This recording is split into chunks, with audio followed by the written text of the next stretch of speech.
Hello everyone, my name is Muir, and this is Starsector version 0.96a-RC10, and this is the Combined Arms Fleet Doctrine Drover. Now, an important thing to keep in mind about the Drover is that as of version 0.96a, it no longer has reserved deployment, it instead has active flare launchers.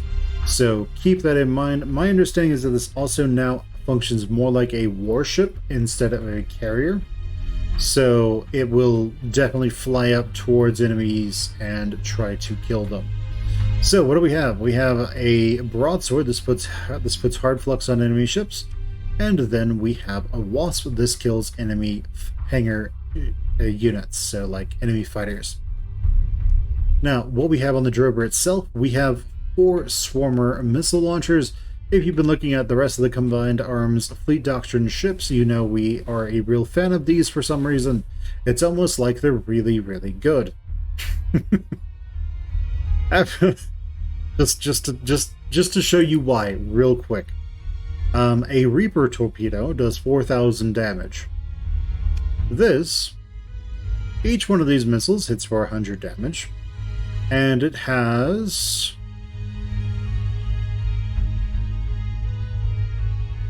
80 of them. So this, over time, does double the damage of a Reaper.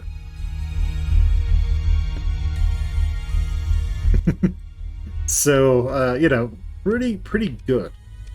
And really, with these ships, we care about damage over time. We don't really care about burst damage, because most likely we will survive whatever comes our way with how Combined Arms is set out. But okay, what we have are the swarmer missiles. We then have a light dual autocannon and an assault gun. So really the strength of the Drover is 1, the missiles, and then 2, the fighter base. So what about our hull features? What do we have here? We have a B deck.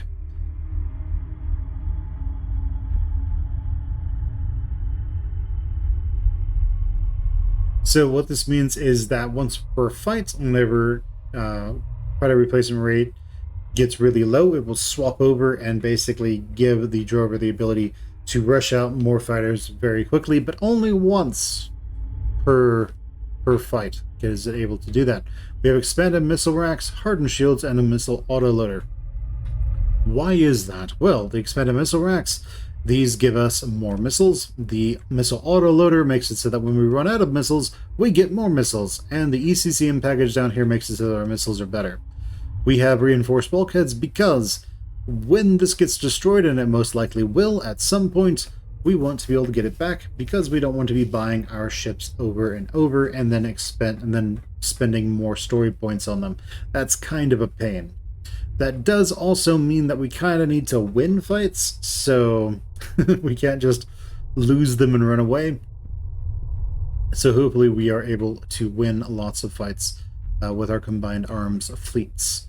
But hardened shields, what this is going to do is this reduces the damage taken by shields by 20%, which basically means that this guy is kind of a flying tank.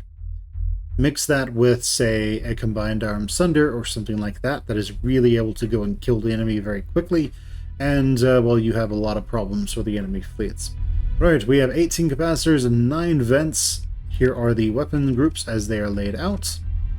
And if you are flying this personally, you will most likely want to just keep these on auto fire and just stay on the missiles and then fire them at your discretion.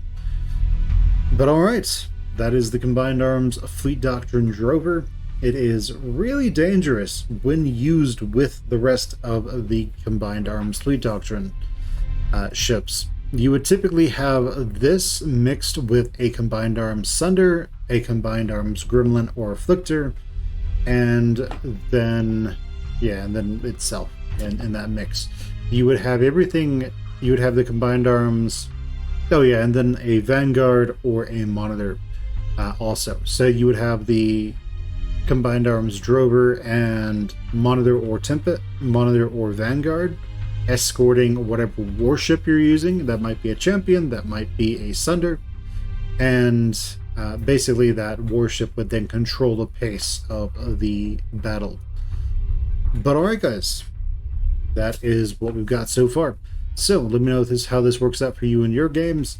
And my name is Muir. This has been Starsector version 0.96a-RC10, and this has been the Combined Arms Fleet Doctrine Droger. Alright, I'll catch you guys later. Bye, everyone.